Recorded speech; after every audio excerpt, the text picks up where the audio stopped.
Ladies and gentlemen, welcome back to another episode of Vanilla Minecraft, and we're up here at the mob farm that we started last episode, which we are definitely going to be finishing today.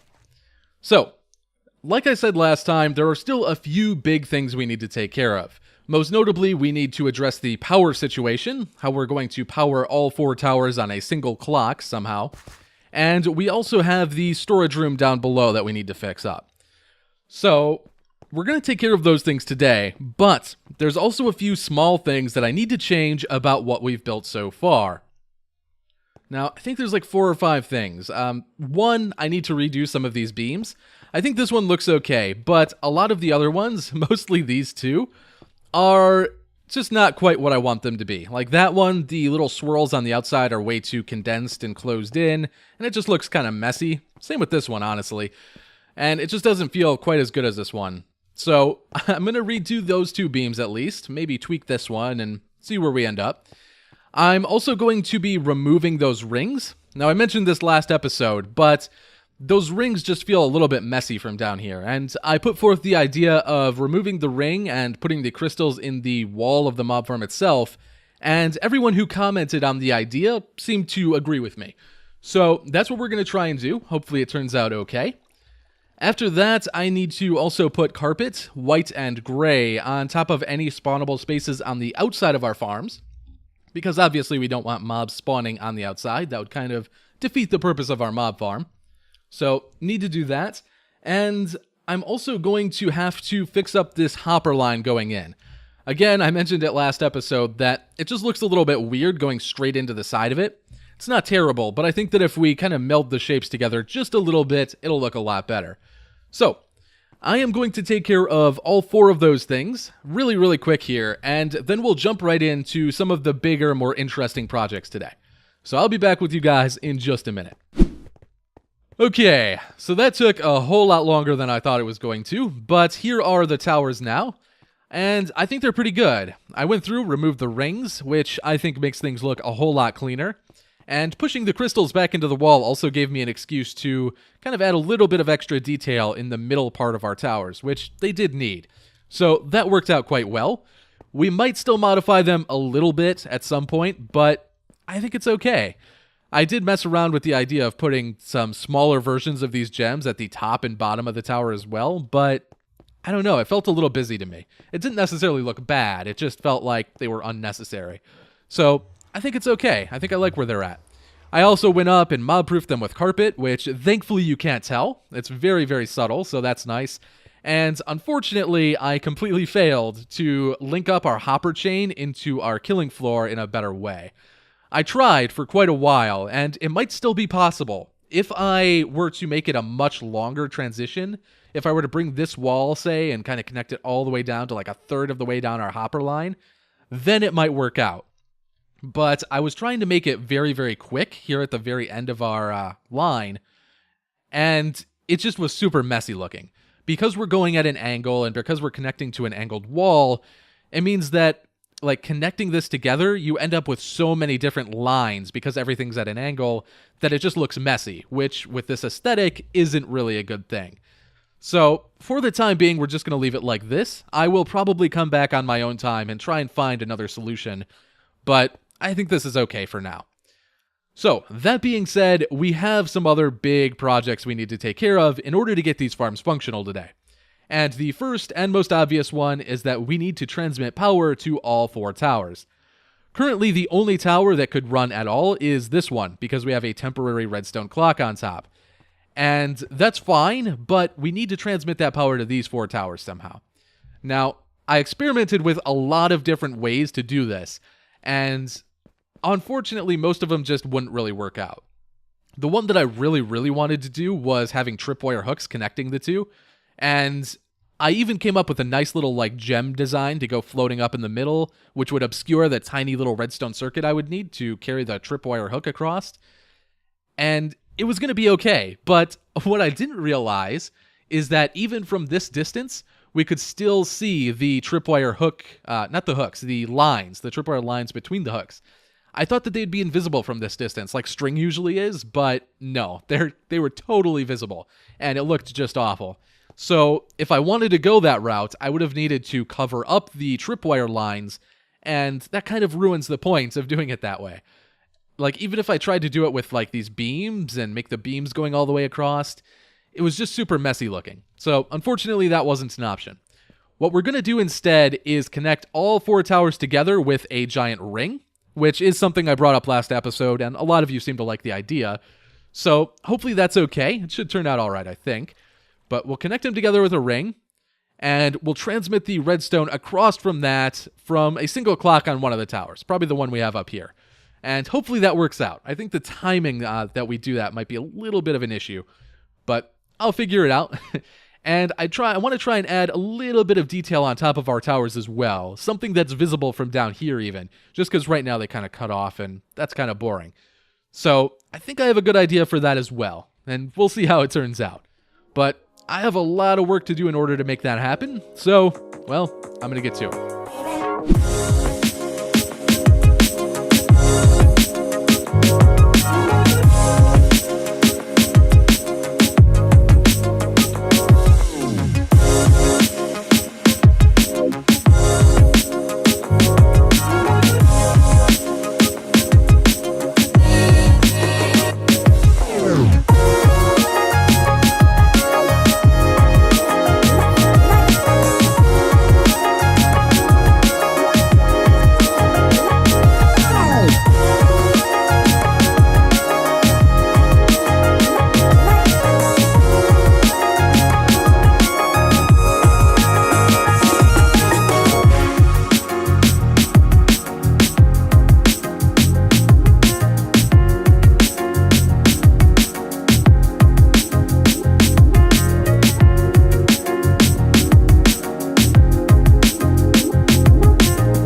Okay, so here's what our mob farm is looking like now, and I think that looks pretty cool.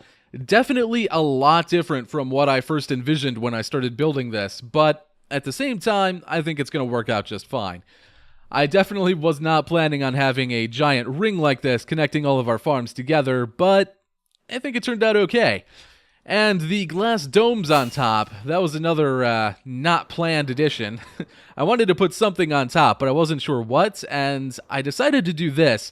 Not sure why I made it so hard on myself, though. Because, like, from down below, I could have just put, like, a single layer of, say, like, blue concrete inside of this glass dome, and for the most part, it would have looked the same.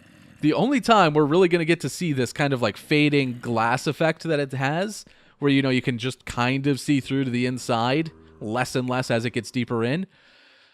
The only time we're really going to see that is when we get really close to them as we're flying by, like we are right now. So that was probably a little silly of me, because that did take thousands and thousands of glass blocks. But I think it's okay. And they'll also glow at night, because we have pillars of sea lanterns inside. So that should actually look cool as well. I don't think I've actually seen it from the air at night. Yeah, I like that. Though I don't know why we're getting, little bit's not loading for some reason. But I like that. Ooh, got a mob proof on top. I forgot to do that.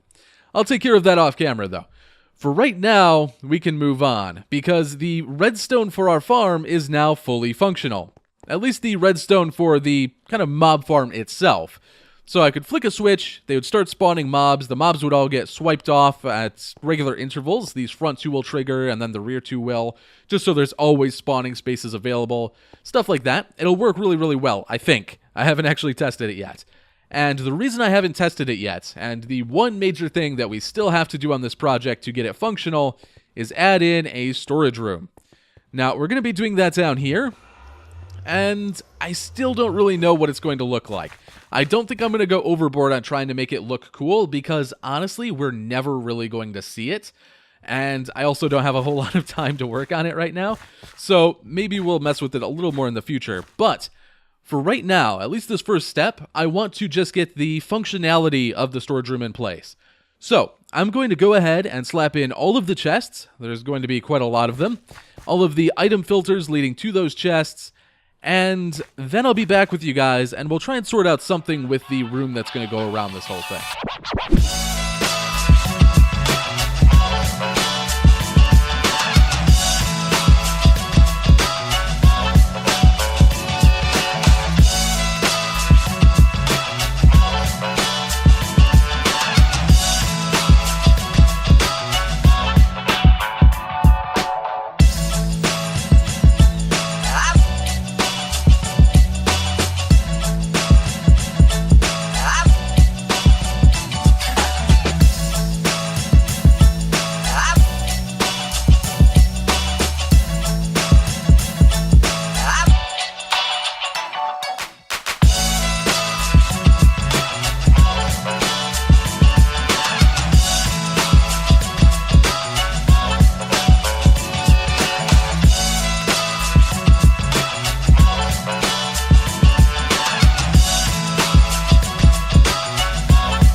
Alright, so I've built the storage room down below and covered it all up. Now, I will warn you, before we go down there and look at everything, that from the inside it looks okay. It doesn't look terrible from the inside. Little iffy in some spots, but not awful. From the outside, it is an absolute atrocity, because I just kind of covered everything up in blocks and have left it that way. And we're going to end up coming back here to fix that. So, as much as I would like to call this project 100% complete today, there's just some things, like the storage room, that I want to experiment with aesthetically and kind of try and find something that looks particularly good before I dive in and like call everything done and stuff like that. So, we're going to return to do that. I might want to try lowering this ring, as much of a pain as that's going to be. I would like it to go in more around here rather than right at the very top of the farm. I think that would look a little bit better. And honestly, I did it that way originally, like up here at the top, because I didn't think there was going to be a way to transmit the redstone signal vertically without it being ugly or causing a problem inside the farm.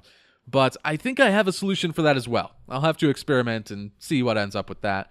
I may also want to place something in the middle. I've been thinking about putting like maybe a giant gem here and making thin beams going to each of the towers, but that might also be a little bit too much. It might make things look a little messy. I don't know. Again, I will experiment with these things on my own time. But let's go ahead and go down to our storage room. Now, I built an elevator to get down here, and it works. It works fine, but it is the laggiest thing that I have ever seen.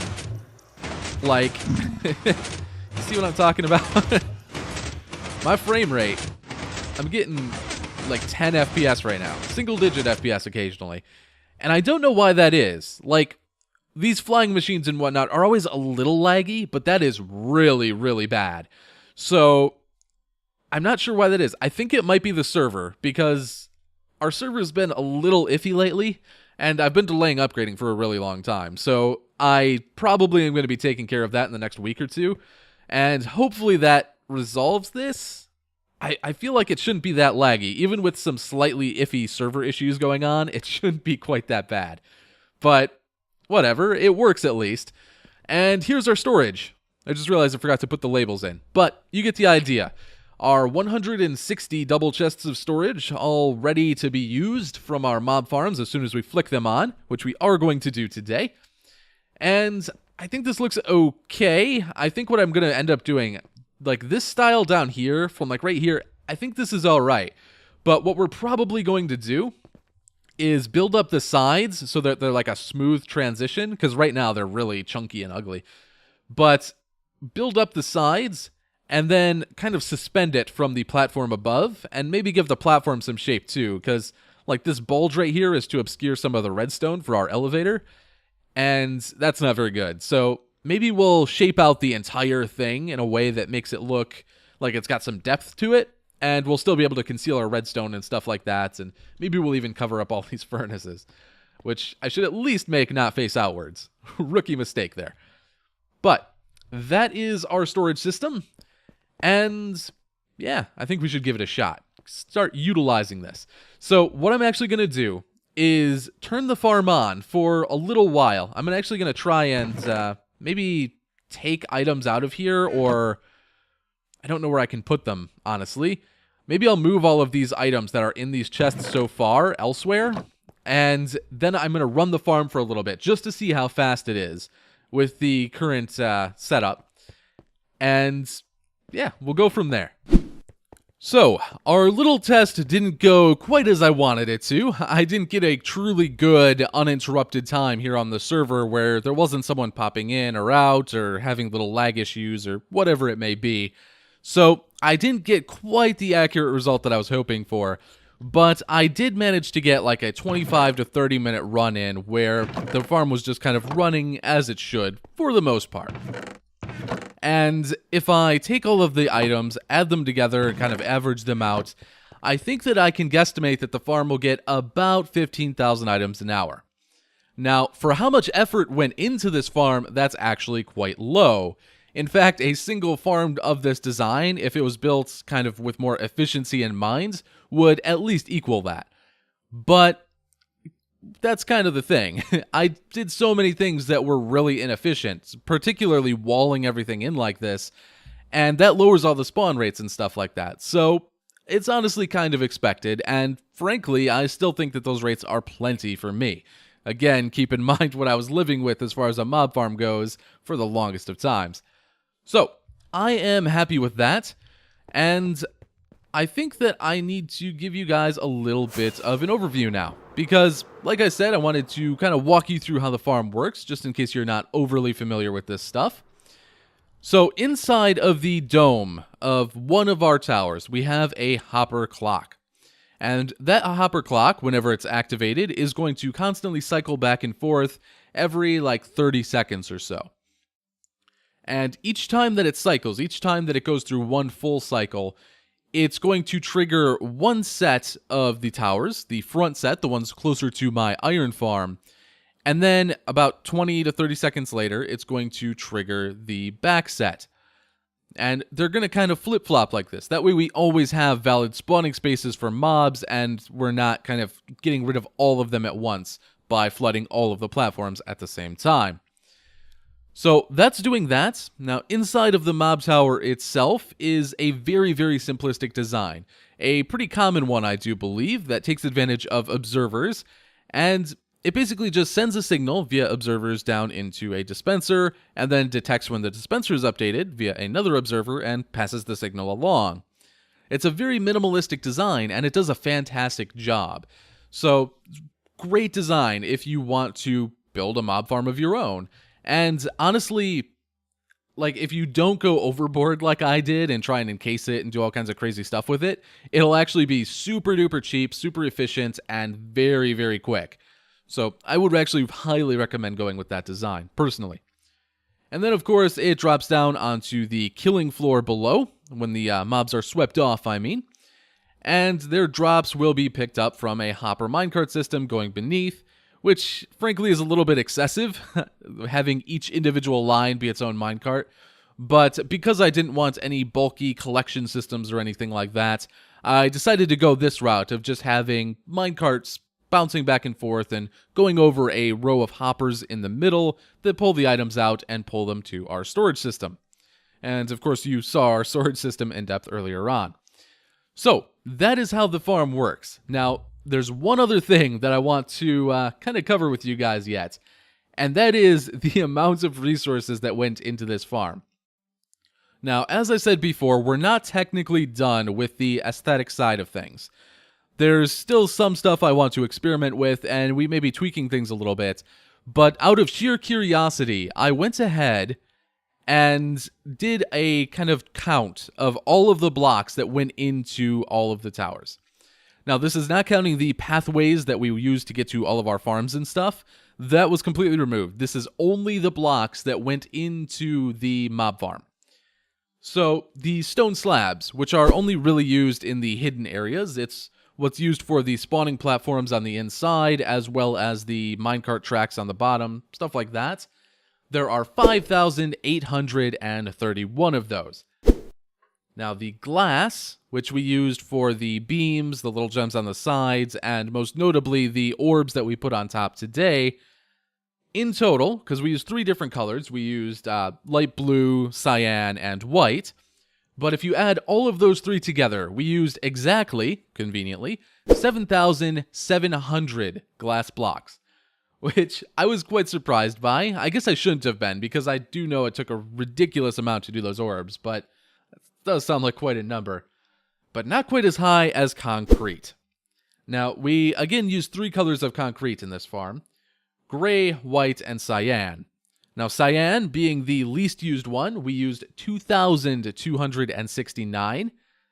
White being the second least used was 4,355.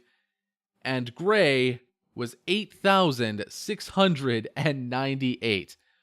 Which, in a grand total, if you add them all together, would equal 15,322 concrete. Which is kind of mental, considering that was almost entirely optional. 100% of the concrete we placed down was completely extra. It was not necessary for the farm at all, other than the cyan, I guess. The cyan would have been replaced by something else for the killing floor, most likely magma blocks to be efficient. So, that is everything that's gone into this farm so far. So just to give you an idea of the sheer scale of blocks that have kind of gone into this. And it was a little crazy hearing that number at first, mostly the concrete one. So, I thought that was going to be kind of interesting. Hopefully you guys enjoyed the little bit of statistics thrown at your face. And with that, I think that we need to call it a day. Or a night, or a morning. It's actually 6:30 in the morning for me. It's been a little bit rough getting this episode done, so you'll have to pardon any kind of rushed feeling that I had in this last half here. But hopefully you enjoyed it. I certainly enjoyed making it for you. And hopefully you will be back with me next time. So I actually have a really cool idea for next time. We're going to be going somewhere that you guys haven't seen yet, checking out some stuff on the server, and starting a new area. So I think you guys are going to enjoy that, and, well, I'll see you then. Thanks for watching, hope you have an amazing day, and I'll see you guys next time.